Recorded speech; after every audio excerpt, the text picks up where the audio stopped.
Okay, so today we continue with laws of Shabbos. Today's class number 47. So we have one question. So we read first this Shmiras Lashon, and then we answer the question. Okay.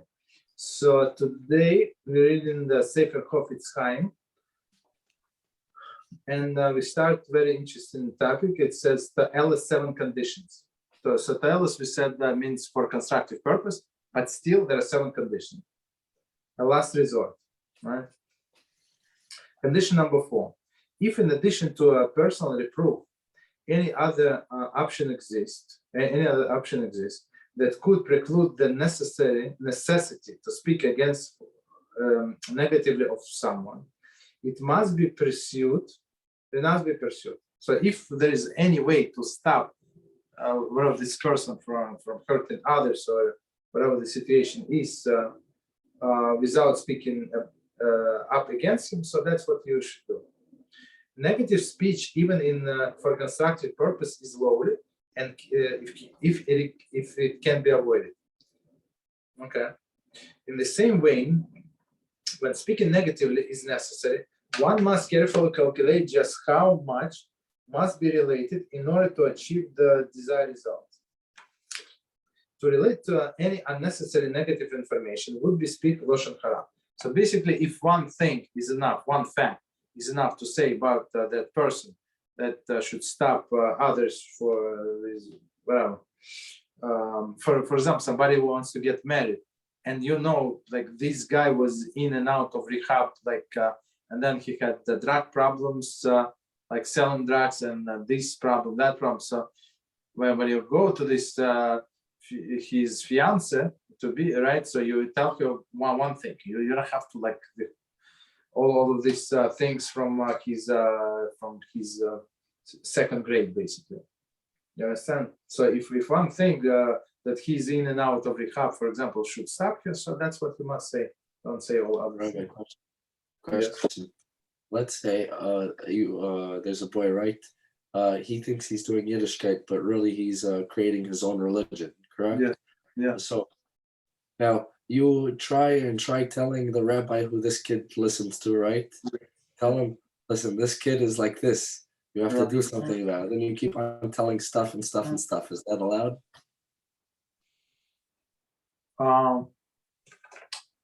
Somebody ping.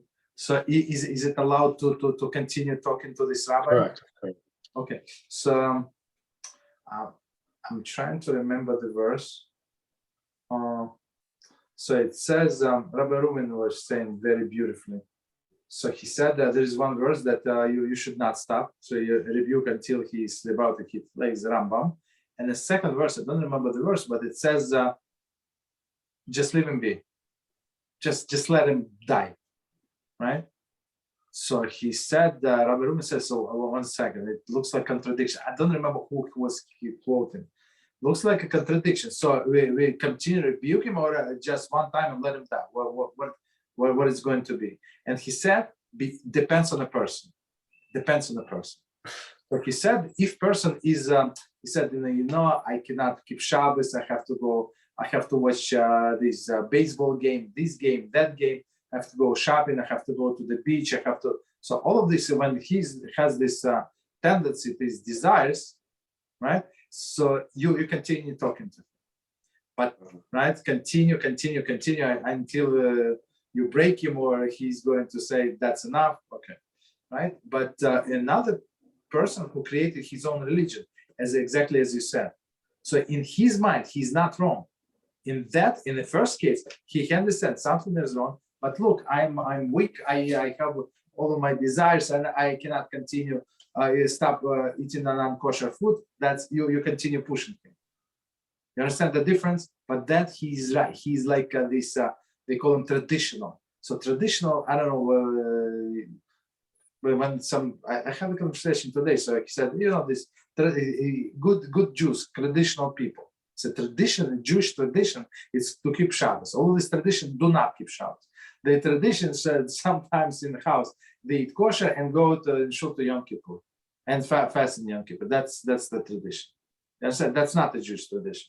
So, but in their mind, in many of these people's mind, they're good. Okay, you want to be orthodox, you want to go crazy. Okay, go crazy. But I don't want to go crazy. I'm moderate, I'm smart, I'm educated, and I want to be the way I want to be. So basically, with a boy like that, you try once, twice. Like in his mind, there's nothing wrong. Like you go to a doctor, right? The doctor shows you like not you, somebody, a person comes to the doctor shows him X-ray of this ray and that ray, and on the screen he sees there are many things wrong with me, right? The doctor say you have to do this and that. So this guy accepts that there is many things wrong with me. I have to change my diet, to take this medicine, that medicine, and stuff like that. But if a doctor said, he doesn't see anything wrong, and a doctor did not explain, so this guy would not do anything. Yeah, you understand? That's the issue. So you try, but another point, that's one point. Second point that I personally use. It does not make it more right than the first one, but it's also a very important point. So we have only such a limited amount of time. You understand? Mashiach is going to come any second. So you try how many times? He does not penetrate, just leave him. There are other people that you can really help, and they want to be helped. You understand? You use your time, use your energy on them. Because while you're stuck, putting all of your energy, all of your you put in all of your soul in this person who is not penetratable. So it's a waste of time, first of all, and second of all, other people are losing. Understand? That's the answer, I guess. Got it. Thank you. All right. So okay, so let's continue. So basically, they say if you can stop him without talking too much, they give him too many details. If one detail or two details would be enough, don't continue talking, because you were allowed to say two details, but the third detail is already lashon hara. It's unnecessary. Wait, in the situation that I gave you, it's already lashon hara? No. Not in a situation. No. I'm talking about this situation that I gave about the shidur. So in your situation, I don't know who you're talking about. I have no idea. I know we're going to meet this person, most likely. You understand? So it would be for constructive purpose in general. Your question is in general. Does this guy exist? Maybe yes, maybe no. You understand? Of course, I understand that he exists, but that's the thing. Okay, so continue. Furthermore, even if it is clear that someone must be made aware of certain derogatory information about another person, one should choose at least the least blatant means by which to communicate the information. Directing someone to where he will become aware of information on his own is preferable to expressing it verbally.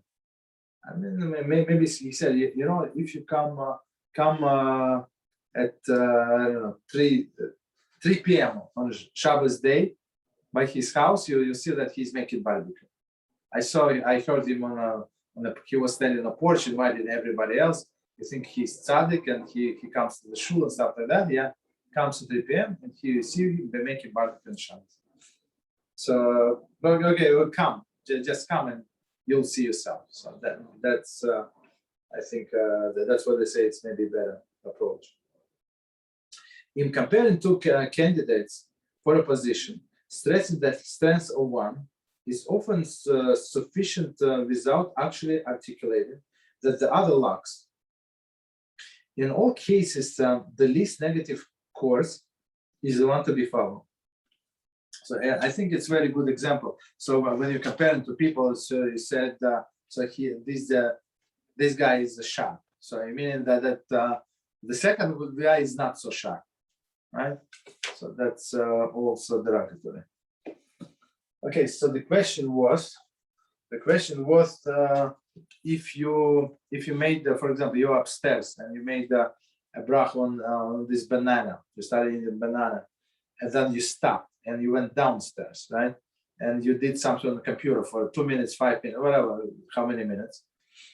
and you came back. So the question is, bracha is still valid, right? So what I start to explain, there are poskim say it is valid because it's under the same roof, and the guy probably did not lose his concentration in the last 5 minutes, whatever 3 minutes that he was downstairs, and he still has the tasted banana in his mouth and stuff like that. So it's still, so he can come back and eat this banana. First of all, other people say no, it's not good. It's only working with bread and mizoinas, because to say perchas Hamazon in Alamechia, you have to go back. Right? It's proper for you to go back. So basically, even if he stopped eating, he would most likely to come back to say concluding bracha or continue eating. But with the barene fashos, let me finish. You can say anywhere. So you ate bananas there, and you went outside. Oh, I forgot. So you can say you don't have to return. So that's second position. So there is the middle ground. First of all, don't put yourself in that position. So the best way, if you know that you're going there for more than a few moments, right? So just say concluding bracha, and that's it.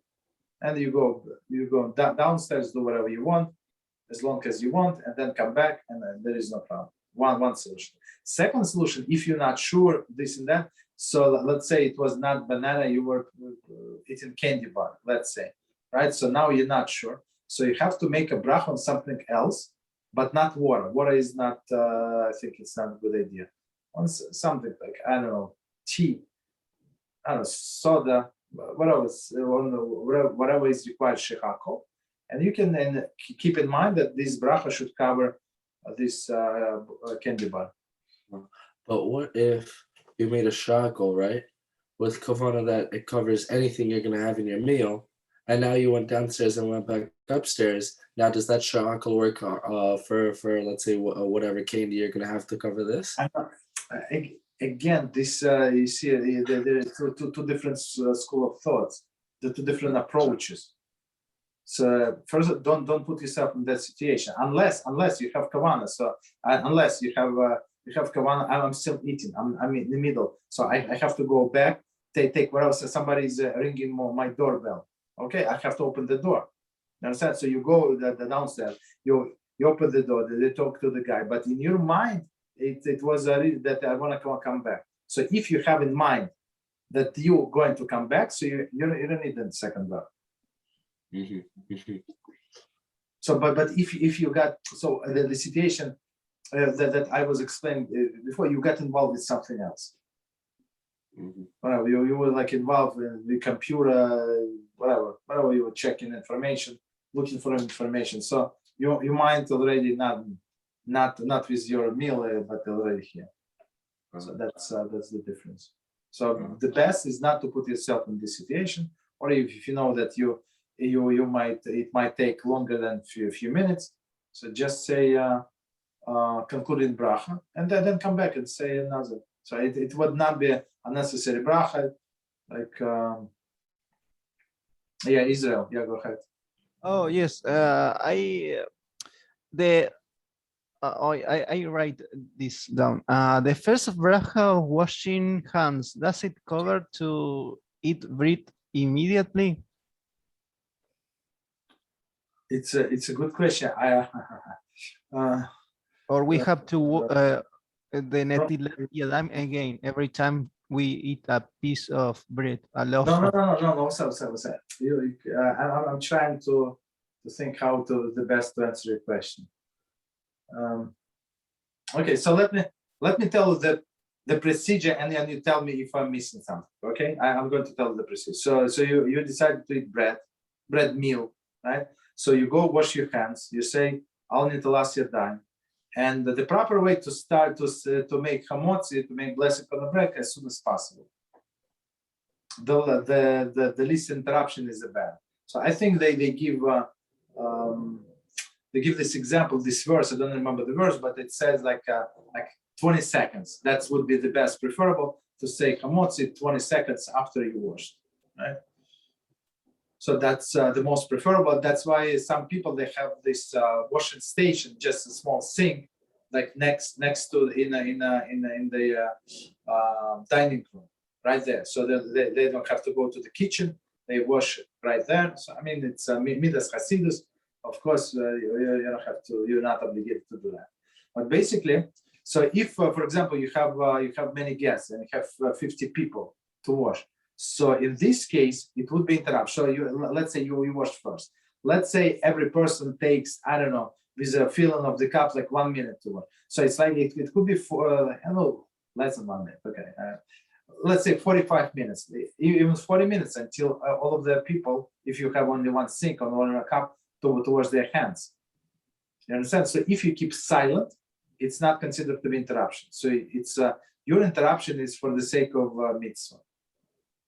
So we always must say the bracha of washing hand before eating bread, whatever time. Yes. And repeat it over and over. No. Only once. You wash it once, and it covers the whole meal. So let's put this example. I wake up, I get up, and then I go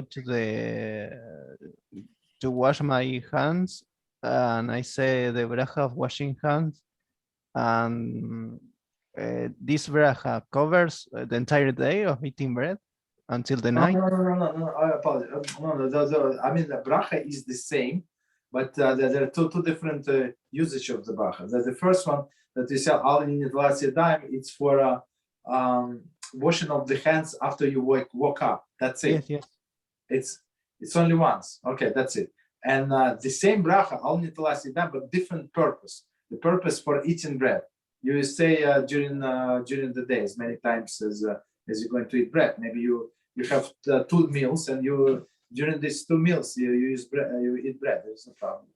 For example, if I eat bread immediately after washing hand, I must repeat the bracha washing hand. I would say no. See that there's a problem. You're not allowed to eat until you pray. You understand? Yes. So first you have to pray, and then you eat. Oh. Rabbi. So the question, very general. So let's say let's do this question and come back to our topic. Yeah, go ahead. Okay. Let's say someone went upstairs, downstairs, then back upstairs, and now very general. He has to listen to an hour shiur on Zoom. Does he have to make a bracha afterwards, or no? Or interruption? I didn't get the question. So if he went upstairs, right? Was upstairs, went downstairs, went upstairs again with the banana. Okay, not with the banana, but it was upstairs the whole time. Okay, now he has to listen to an hour shiur. Does he have to make a new bracha on that banana? Does everybody agree he has to make a new bracha or no? If he did not eat banana for 1 hour? Yes. Of course, yeah, you need to make it as a bracha. Yes. Okay. Everybody agrees. Okay, at that point. I think so. Yes.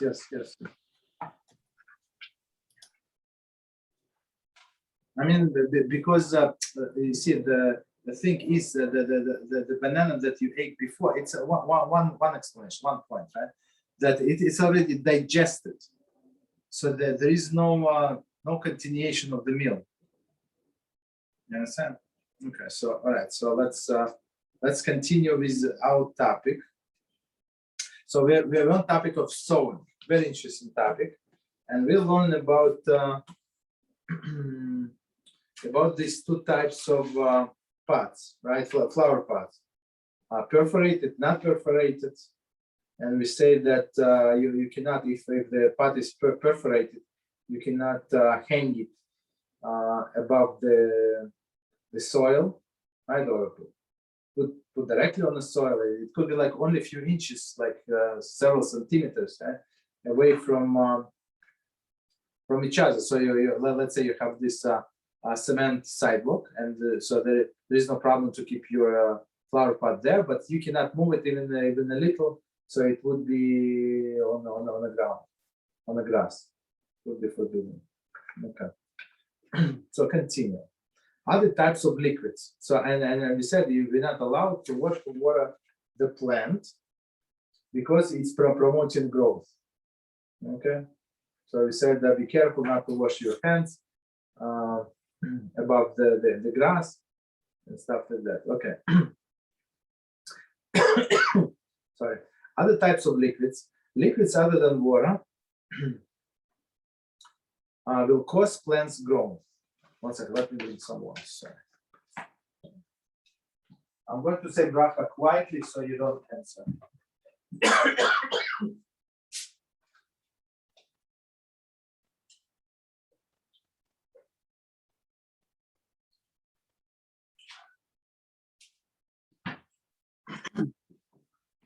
So you're not allowed to answer bracha that you hear over the microphone, because it's not the voice of the person. You did not hear the bracha.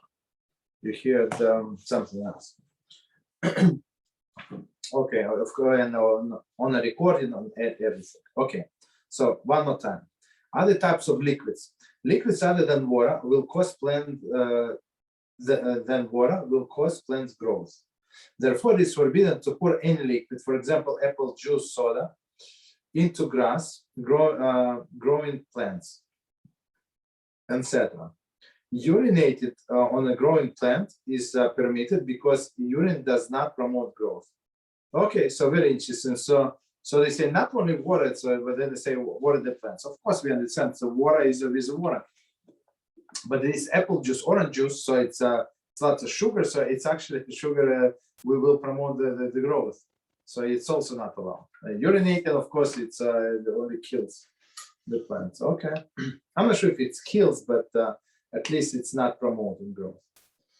C, putting cut flower into water. Flowers and grass cut from their roots are not living or growing plants. Therefore, one does not transgress the prohibition of Zoreya by placing flowers into water on Shabbos. However, there are rabbinic prohibition that prohibits placing flowers in water on Shabbos. Okay, so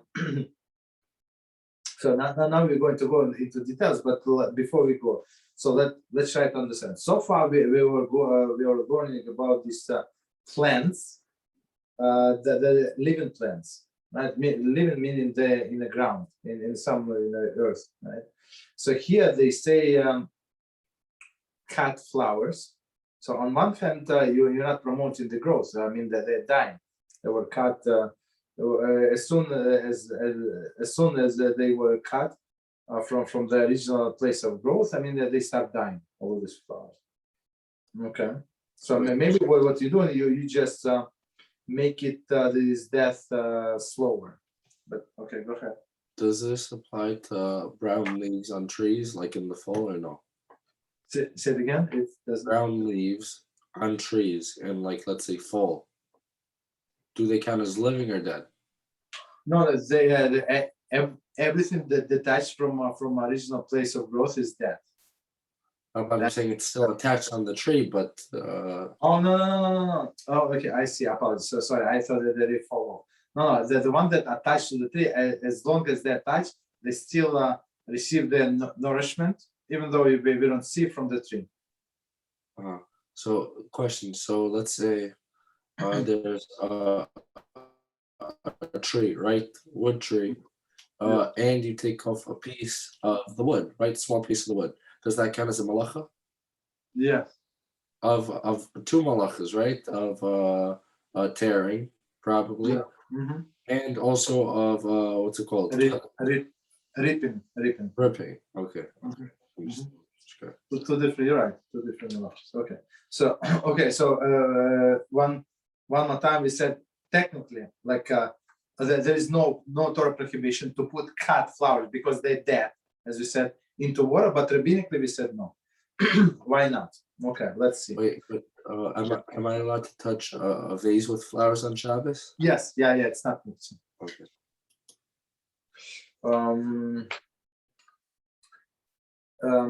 The prohibition. The sages prohibited placing flowers or grass in water or leaves, for example, if you want to leaves, right, in the water on Shabbos for two reasons. Number one, placing flowers whose blooms are not completely open in water cause them to open. right? That's very common. Although causing blooms to open is not, strictly speaking, considered planting, the sages prohibited doing so because it resembles planting. So very simple, very straightforward reason, right? So sometimes you buy flowers, they close, right? And then you put them in water and they start opening. So it looks like it's not, but it looks like that it is growing, right? Or all of the blooms. Okay, so they were they were closed, all of them. Now in the water they start opening. Maybe not right away, but during the day. Okay. Number two, second reason, filling the waste with water on Shabbos involve undue exertion, tircha, which is forbidden on Shabbos.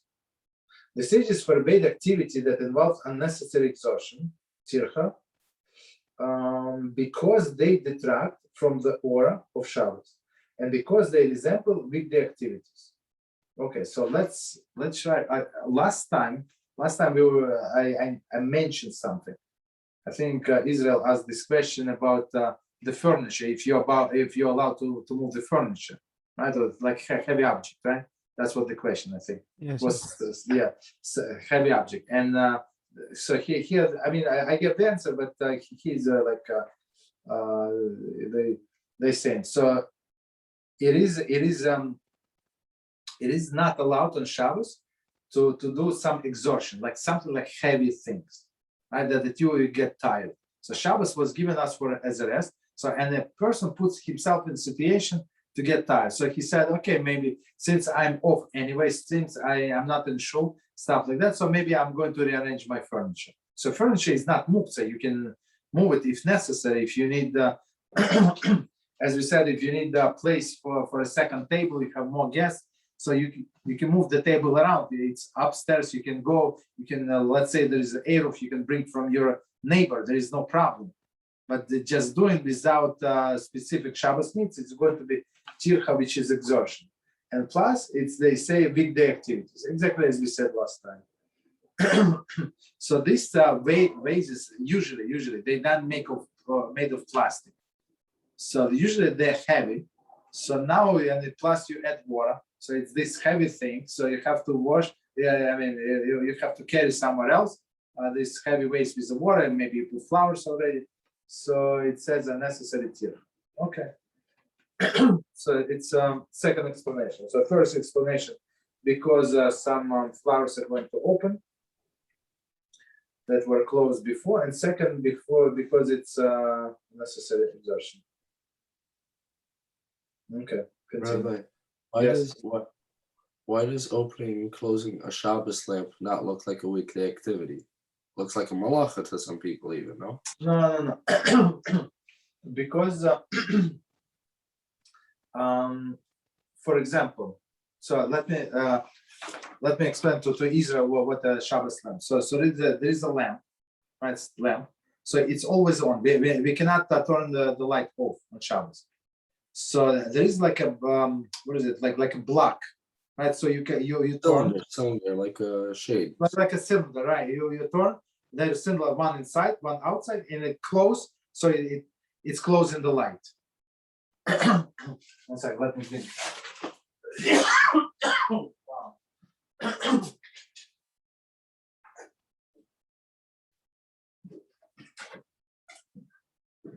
Wow.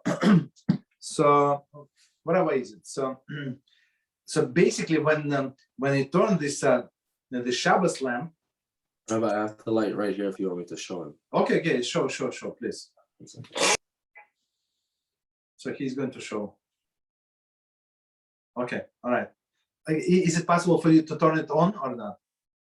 Or it's a big deal? If it's big deal, just leave it. Okay, that's it. So okay, now so he's turning on top, but it's not switch. So the light is on. You got it, Israel? Oh yes, I think Yishai showed me something similar. Yeah. I mean, it's the same technology, just maybe different design, same technology. Okay, so basically everybody sees, right, that the light is there. You just block it. Oh, but maybe a smart system will be forbidden on Shabbos to operate? Say it again. You know, today the two famous things about smart houses with electronic system that will be forbidden. This is simple technology. It's not. I mean, it's a genius. It's the same thing. I would say, like in olden days, before this, what would we do? You have table lamp, right? Table lamp, basically, and then you put like towel around it or blanket. I mean, you would have to be careful that it would not be too hot and not create a fire hazard, basically, right? But partially you can cover it, and it's going to be same effect. Understand? So this is not new. You just create some kind of block. Of course, with that technology, I mean, it's very good. It's almost dark, even though you still see through the cracks. You see there is light, right? Yes, but I ask this because the timer. How is that electronic device? A timer? They're electronic and they are like the mechanical. And that is my very big doubt. How is this electronic device maybe kosher for Shabbos? Okay. So okay, yeah. But it's for another day. So basically, the concept is that we preset them before Shabbos. So you're not involved in anything. You understand? You just plugged it in. So you put, let's say you put in outlet this timer, and let's say you have air conditioner that should shut off at 10 p.m. on Friday night. So it shuts off the air conditioner. What did you do? Zero. You didn't do anything. Right. You understand? And then tomorrow on the Shabbos morning, you wanted to turn on at 10:30, let's say, and shut off at 3. What did you do? Zero. You didn't do anything. Yeah, go ahead. So why am I allowed to have an alarm on Shabbos? Since think about it, it makes noise. We're not allowed to have noise on Shabbos, no? Yeah, but what noise from timer? From what From noise? alarm. Oh, alarm. Oh, okay. But this, you're right. That's you're right 100%. That's one of the exceptions, because it's a Shabbos necessity. So, and there's no other way. That you do it for a mitzvah, and there is no other way not to. To wake up on Shabbos. So, for example, I have this. I bought this application for my phone. That it's called Shabbos clock, right? And it rings for 20 seconds, 15 seconds, whatever, and then stops. So you set up multiple of those because you cannot stop. All right. So that's how it works. Is it better, for example, there are those vibrating alarms? Is that a better choice to put it under your pillow than it is to have the alarm actually ring? No. Since it is allowed, so I mean, whatever is going to wake you up. For example, I sleep, so I will not hear this vibration. You understand? So that's so if it's allowed, just go with whatever is more convenient to you. There are some alarm clocks, like they say in Judaica store, like you plug the buttons. I use it on my phone. I bought like $2 I paid for this application, and that's it. Perfect. All right, so okay, so we said so two reasons why we cannot put the flowers, cut flowers into the vase. The following are therefore prohibited. Number 1, filling vase with water. It is forbidden to fill a vase with water on Shabbos, even if one only wants to put flowers that are completely open. Okay, so that does not matter. Okay, so basically they say that the first reason does not apply, that the flowers are going to open. They're all open, right? So you're not allowed to fill this vase with water. Filling the vase in itself is prohibited act. Okay, number 2, adding water to a vase. One is forbidden to add water to a vase on Shabbos. However, one is permitted to add water to a vase on Yom Tov, and we're going to discuss. For example, if one's lulav, hadassim, and aravos are in a pail of water, adding water may be additional water may be added to Yom Tov. So let's discuss this. Yeah. I have a question. Are these allowed to be put more water since these are used for a mitzvah? For example, if there were normal flowers that I wouldn't use for a mitzvah on Yom Tov, can I still pour extra water into those? Because it only gives the there's example. no mitzvah. No, what's that? There's no mitzvah for flowers. I mean, no.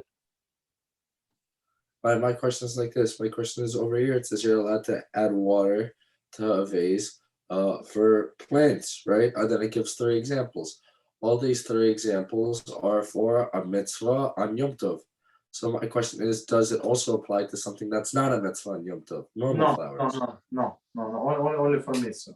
So this is exception. So that's why I want to discuss. Yeah, this is exception. So the sukkah is coming, and one of the mitzvahs to take these 4 species, and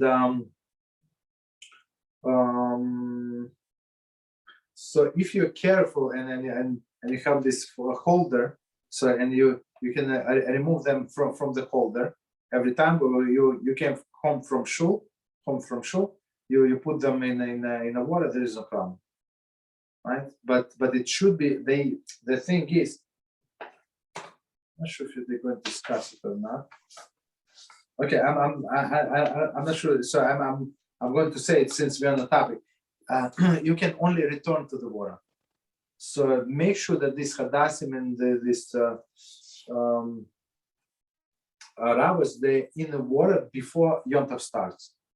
So then in the morning you go to shul, you take all of these things to the shul, and then you come back, you return into the water. You took from the water and you return to the water. So it's allowed by all of the opinion. I don't think that, I don't remember exactly details, but not everybody agreed that you can put for the first time on Yom Tov. Basically, you have to return. Okay. So the best place to buy those, I mean, they're going to sell them very soon. It's on Avenue J, if you can. From J, between Coney Island and I don't know, East 16, I guess. Like many of people that sell, many people, and not expensive. Okay. I heard. Okay, you're on mute. Okay. Oh, I'm on mute. No, not now. Go ahead. What is it? Okay. I heard estrags are very expensive. Is that true? Like $200-$300? No. I mean, if you look for $300, you can find for $300. What's the minimum price? What's the minimum to get a kosher one? Okay, the minimum price I went last year, and they were like selling a set for $20. Really? Okay. And for 25, the whole set. So and they were and like it's the cheapest one. The more expensive $25, then $30. I mean, of course, if you go to the store and then people say, I mean, this fruit has to be beautiful for you. You understand? This estrog that you choose, it has to be beautiful for you. It says, take for yourself beautiful fruit, right? So if there are no issues, if it's kosher, so if it's kosher for you, if it costs $24, it is kosher. Perfect. You want to pay $100, you can pay $100. It's your own business. So I heard something interesting from one of the Mefarshim. I think in camp we were learning Masechah Sukkah, and I'm pretty sure over there, maybe I'm getting something wrong, but it said, let's say it turns white, right? It turns white, right? Yeah. You're still allowed to use it. Why are you still allowed to use it?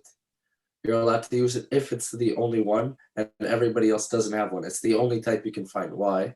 Yeah. Because beauty depends on the community, right? Mm-hmm. If you have a ugly painting, but it's the only painting, now everybody likes it, right? Exactly. So over here too, shouldn't it apply to the whole community, not just to yourself, about the beauty of it? No. Beauty, it's a beauty according to you. So first of all, it has to be kosher. Kosher means I'm in a few words, maybe closer to them to that time. We can describe what kosher is. So basically, it should be no spots. No spots. It should be like a tower, not like a lemon. It should not look like a tower, and it should be like symmetrical as much as possible. It does not have to be like perfect, and no like scars. So just remember scars. You see what I mean. So scars, there is no problem with the foot. It means that the leaf touched the foot somewhere. That's it. So if you look at all these things and there are no spots like black spots, like it's rotting and stuff like that. So I mean, I personally always buy with piton. Piton is like piece on top. Some people buy without it for whatever reason. Okay, I buy always this piton, this piece on top, like a small piece, and that's it. So I mean. Did I see not kosher, 100% not kosher? I never seen one. I mean, maybe I didn't look at it. I didn't touch because I didn't like the way it looks. So, I mean, I am sure that I'm not kosher, but most of them are kosher. Most of them. And plus, if you ask the person to look, to check for you, he's going to check. There is no problem. So, a question. So let's say before Yom Tov, right? Let's say we have Yom Kippur coming up and so on and so forth. Let's say a day before Yom Tov, on our last lesson before. Can we have a shiur just on Yom Tov? Okay, yes. Okay, it's a good idea. Good idea. Okay, so let's leave it now. So basically, continue. So number 3, putting flowers that are not completely open into the vase containing water. Okay. So one more time, putting flowers that are not completely open into the vase containing water. Flowers that are not completely open may not be put into the vase on water on Shabbos because it's resemble planting. And it was done, and now you brought it back to life. That's the issue. Okay. Next one, D. Putting flowers that are completely open in a vase containing water. So now it's completely open. There are no buds. Nothing is closed. Okay. There is a dispute among the authorities whether one may put flowers that are completely open on Shabbos into the vase filled with water. So here, in this situation, you already have water for whatever reason. Like I give you this example. So you invited the guests, and you know that they told you they're going to bring flowers to you, right? Of course, they're going to come to your Friday night meal. And it's going to be Shabbos already by the time they come, right? So the question is, if I prepare the water before, I prepare when it's still day, am I allowed to put this? Let's say they brought roses, right? And all of the roses are open, completely open. Am I allowed to put these roses on Shabbos? So they say there is dispute. Some poskim rule that it is permitted since neither the above mentioned prohibition apply, meaning it's not going to open anymore. And I already have water. Since the flower is completely open, okay, it says, placing them in the water does not resemble planting. And since the vase was filled prior to Shabbos, there is no undue exertion on Shabbos.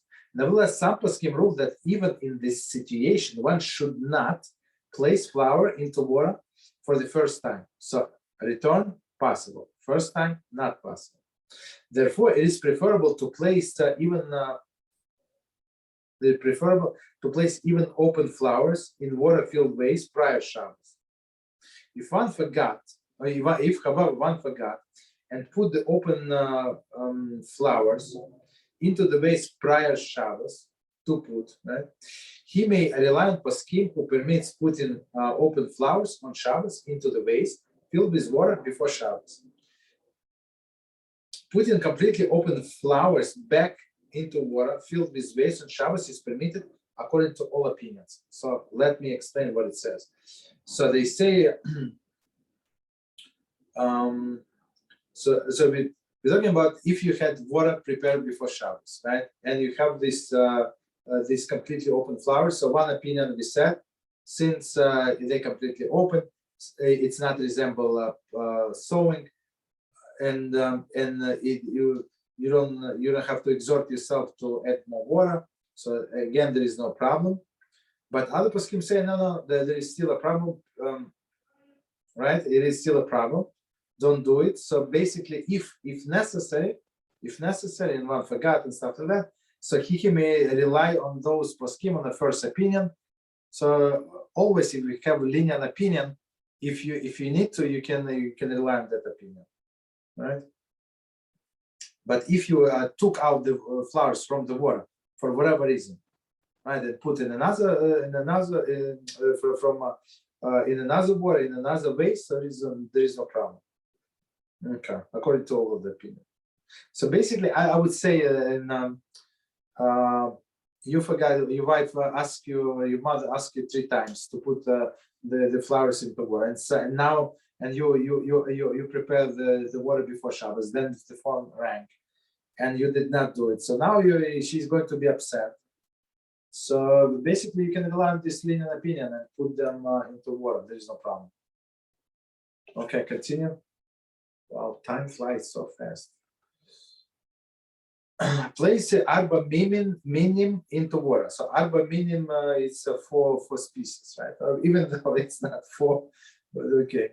Let's say it's yeah. Go ahead. For example, for something rabbinical, you're basically if there's a doubt, right? You're always allowed to go with the more lenient opinion if there's a doubt to a rabbinical machlokes, correct? Yes. Okay. But something the right said the exact opposite, right? Yes. So my question is, it's questionable, you go by a stringent opinion. Correct. So my question is, if it's a mitzvah and there's a machlokes for deraisa, are you always allowed to go lenient or no? If there's a mitzvah that you can do, if there's that deraisa thing that there's a machlokes for. No, we don't. Can you give me an example? What are you talking about? Give me a second. So let's say, okay, let's just say, someone says you only have to say Shema 1 time a day, and that's deraisa, so on and so forth. Let's say another person says no, you have to say it twice, right? But if you end up saying it twice, right, and you have to go help your mother during this time, right? Do mitzvah of honoring your mother and father, correct? Yeah. So now, because this machlokes, if you go leniently, okay, you can say it once, you can go help your mother. But if you go stringently, you say it twice, and now you can't help your mother, you see? So in this situation, do I have to say it twice, or can I say it once and go help my mother?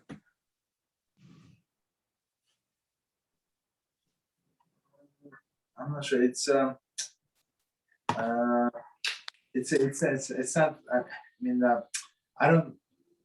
don't think that this example would give us a clear idea about your question, because you can say Shema more than twice, right? And second time is more flexible, so you have the whole night. So I mean, what would be like different example, like simple example? What are you trying to ask? Simple example. There is a mitzvah and there is a Torah. I'm trying to think also, but I don't have any like a good examples. Okay, I'll give you another one. I hope this one's more simple. Let's say someone machlokes deraisa. Someone says you have to put on just tefillin. The other one says no, you have to also put on Rabbeinu Tam. Okay. So now putting on Rabbeinu Tam, it's going to take away from my time to do a mitzvah of helping my mother once again. This situation, can I go leanly, or do I have to go stringently put on a Rabbeinu Tam? No, you have to help your mother because helping your mother, respecting it's a biblical. Rabbeinu Tam, I don't think it's even rabbinical. No. We're saying like this. We're saying, let's say there's a machlokes where they say no, you have to put on both. Because we're not sure. They say, well, let's say there is a machlokes. So if I got it. Sorry. So you say machlokes, meaning that maybe Rabbeinu Tam is also biblical, right? Correct. Okay. Correct. Maybe this is biblical and versus helping your mother. Let's not even go helping your mother, because helping your mother, if you're doing something for a mitzvah, right? Because even putting on Rabbeinu Tam for a machlekes, still honoring my mother, I might be able to put to the side. But let's say, I don't know, it's doing an act of chesed, right? That nobody else can do. I have to, I'm the only one who can do this act of chesed. I'm the only one who can go give tzedakah to this place, so on and so forth. Yes. I don't know. For me, it's not. The situation is not clear. Let's leave it. I don't know. Maybe. I mean, it's not. The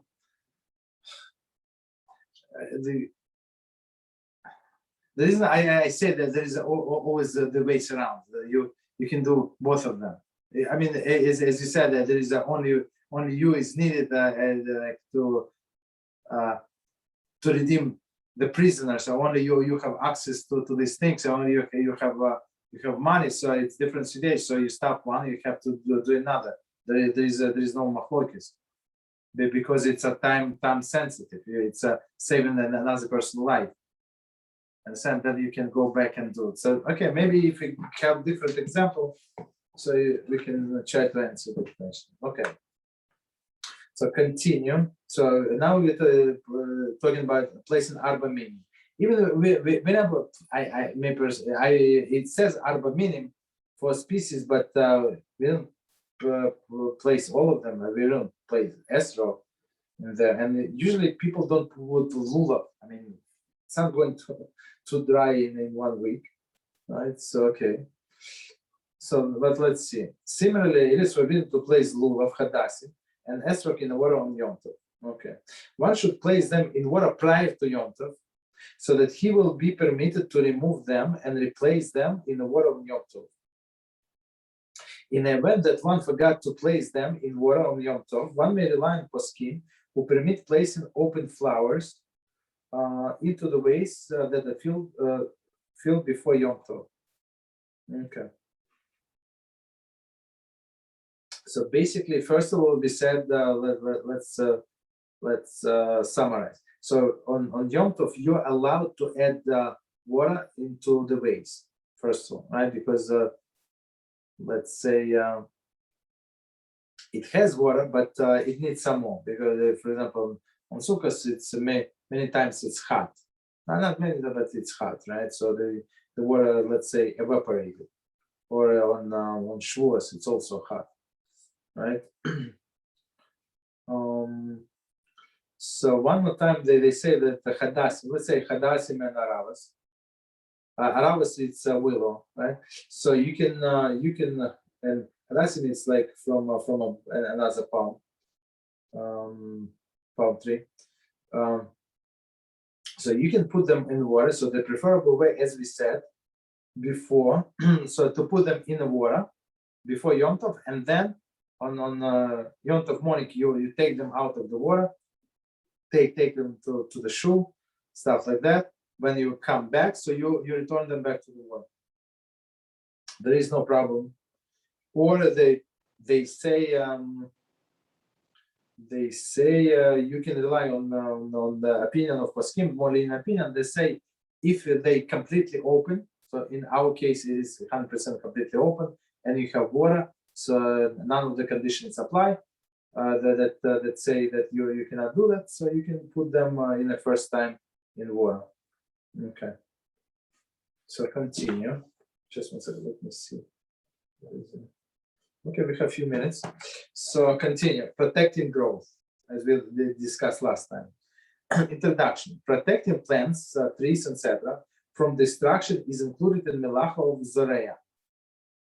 Zoreya meaning plant, soil. Since doing so enables them to continue to grow.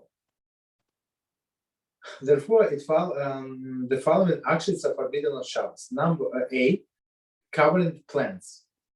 It is forbidden to cover plants to protect them from damage or deterioration. For example, heat, sun, or cold. So we're not allowed to cover the plants, okay, to protect them. However, However, one may cover plants before the sun rises, since they are not yet being damaged. So I think that's the thing with the dew, as we discussed last time. It does not say here, but I mean, makes sense. So if you put the flowers, for example, on your porch, so they were in your house, and you put on a porch, let's say on your balcony on Friday night, right? Even though that they're going to go get water with the dew, there is no problem, because at that time when you started the action, it was permitted, and that's it. And what happened after, it's not basically business. B, spraying insecticides. It is forbidden to spray insecticide on growing plants. Meaning why? Because it's going to protect them from all of these insects. Okay, cannot spray them. C, pruning a tree. Pruning a tree, there is a cutting of undesirable twigs, roots, or branches is included in the melach of zoreya. Pruning promotes the tree growth by giving additional strength. So basically, you always try to prune the tree. Why? Because you cut off all of the unnecessary things, right? Unnecessary twigs, in order for others, the more healthy one, get more nutrition. That's the solution, right? So to care for your tree, so it's forbidden in Shabbos. And the last one, removing debris, removing rocks or any other types of debris which inhibit growth of the tree or other types of vegetation is forbidden. So I don't know, maybe something fell on your in your garden, it's a piece of rock, so you cannot move it, because when you move it away from the plant, it's like you're promoting growth. Before that, it was like knocked down, so now it's going to start growing. Okay, so we can stop here. Practical applications. Okay, any questions? Yes, a question off topic already. Yes. So let's say at home, my parents don't like me wearing, let's say, dress shoes, right? So They don't like? Don't like. Okay. All right, go ahead. Because they're from outside, long story short. So let's say, am I allowed to dive in slippers though now, or no? No, it's Still not not appropriate. Understood. Got it. I mean, parents are parents. I mean, but you have a king before whom you stand. Correct.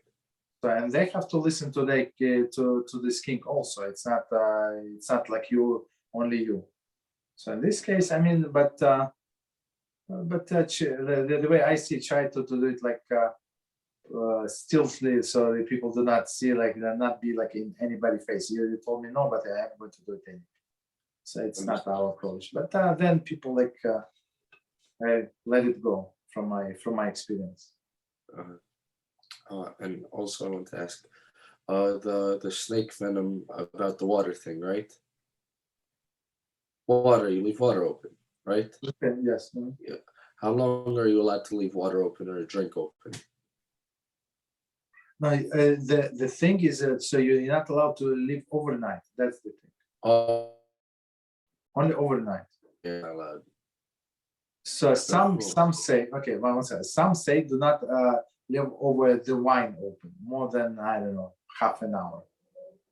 But I mean, it's not the biblical, it's not rabbinical, it's only stringency, because some say there is might be a danger. So in the olden days, in the Talmud days, they say that maybe the snake, I mean, there were snakes in the house, right? So the snake would come at night and drink from your container of water, from your pitcher of water, and the snake would leave some poison, some venom in there. Or the snake also drink milk. You know, so all this liquid. So whatever you like, snakes likes, basically. So so it was considered danger to life. So even today we don't have snakes like in our houses, but still tradition remain not to leave open. That's it. So just cover even with napkin. It does not have to be fasten completely cover. No, just with a napkin, it's good. And also, or let's say, once again with the slippers, am I allowed to make a bracha on with slippers on or no? Yes, absolutely, yes. Okay, understood. So, Israel. Yes, I was thinking about opening a soda can of beer, for example, on Shabbos. It will be allowed or no? Yeah, it's a problem. So are you talking about metal one? Yes, aluminum. Yeah. That's aluminum. Yes, that's a problem because why? There is we didn't get to it, but but we're going to get to it in this book. I think you're not allowed, or we passed it. We're not allowed to create opening. Yeah. You're not allowed to create opening on Shabbos. So basically, it was complete the can, and now you create opening. So now you can use this opening to pour of the liquid, and you can pour in. So it's a two-way street, basically. Rabbi, but Okay, let him finish. Yeah, go ahead. Oh, but the hole is already made before in the No. It's not. It's not made. It's not sure. I mean that they mark. Yes, it's marked. The hole, exactly. So they mark the hole where it's going to be. Yes. Right. So, but it is complete. The scan is complete. And another thing is we're not allowed to do. 1 second. Second prohibition: we're not allowed to cut to specification. You understand? So when you do like this, open the size as such a can, so you cut exactly to specification. So it will be also forbidden to use toilet paper that is also marked to cut in certain segments. Exactly. That's exactly the same reason. Exactly. So what we do, we prepare the toilet paper before we cut, like say, I don't know, 4 squares, 3 squares, whatever how many squares you need before Shabbos, put it in a box, whatever, right? And you can use it the whole Shabbos and Yom Tov. That's what we do. So, but if, for example, a person got stuck, right, and he did not do it, or whatever, that paper got wet, it fell into the toilet, whatever. Not a good situation. So, but you need to use the toilet paper. So you're allowed to cut, they say, with your teeth, with your elbow, or something like in unusual fashion. But you still don't cut on perforation. You cut between the perforations, like in the middle of the square. All right. Understand? Okay. Go ahead. But for a cap, you're allowed to poke a hole through a cap, no? Exactly. No. He I'm sorry. Yeah, but he's talking about the metal. Metal not allowed.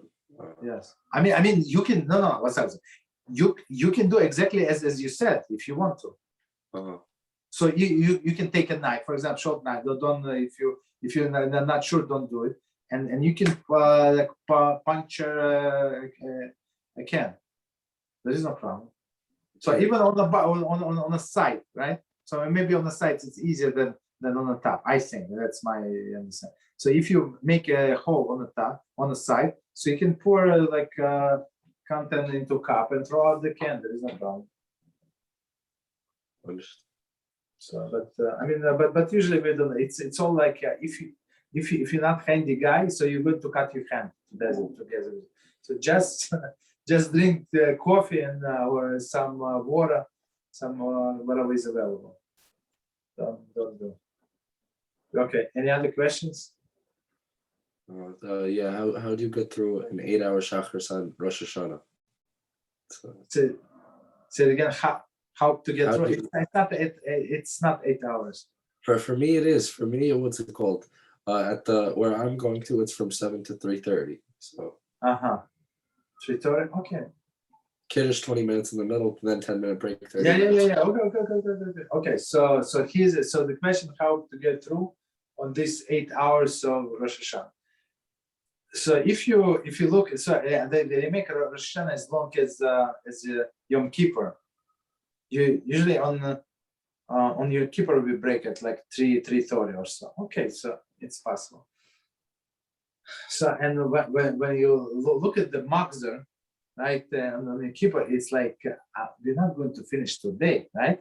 It's not today, but you understand that's the book. From the beginning to that's only for today. There is no, it's like, it's only for today. It's no weekdays. So it seems huge. It seems unended. So, you know, like you have to read like 400 pages. You never read 400 pages in one day or whatever, 200, whatever, 100 pages. Right? But you start slowly. Yes, you start and you do, and you do, and you do. And you don't check how many pages, and you continue and you continue. Try to concentrate or just to read the words. If you cannot concentrate, just to read the words. Don't go back, basically. Try to continue, and that's it. That's how times, like hours, and don't look at the clock. Don't look at the clock. So there is a famous story. I think it was said about Rav Eliyahu Lapian. I think it was about. So he was in Israel. And he was walking on Shabbos, right?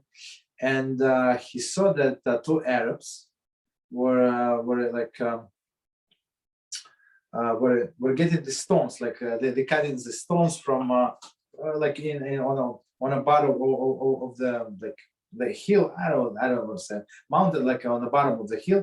They cut and then put it on a donkey, and the donkey would carry this piece of stone to the top of the hill.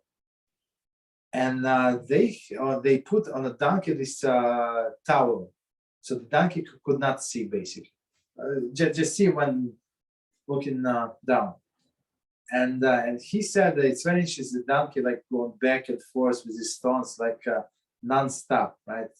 So he asked this Arab, so why do you need to put this towel? Is it better for the donkey? I mean, what is it, like air conditioner? What's going on with this towel? And he said, no. So the donkey would not see.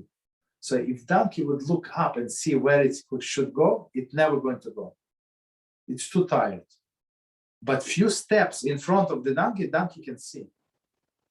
So and Rav, I think Eliyahu Lapian, he said, so he said, I applied this to myself.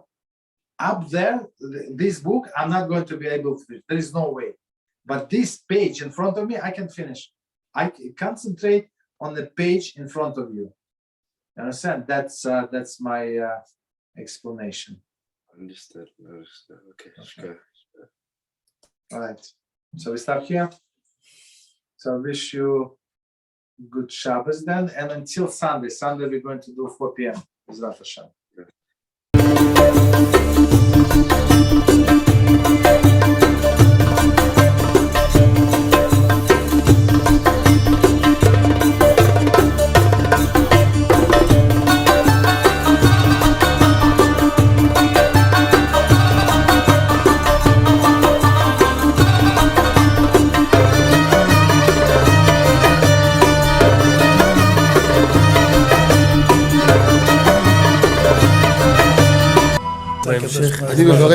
אני מברך את הרבנים, רגע.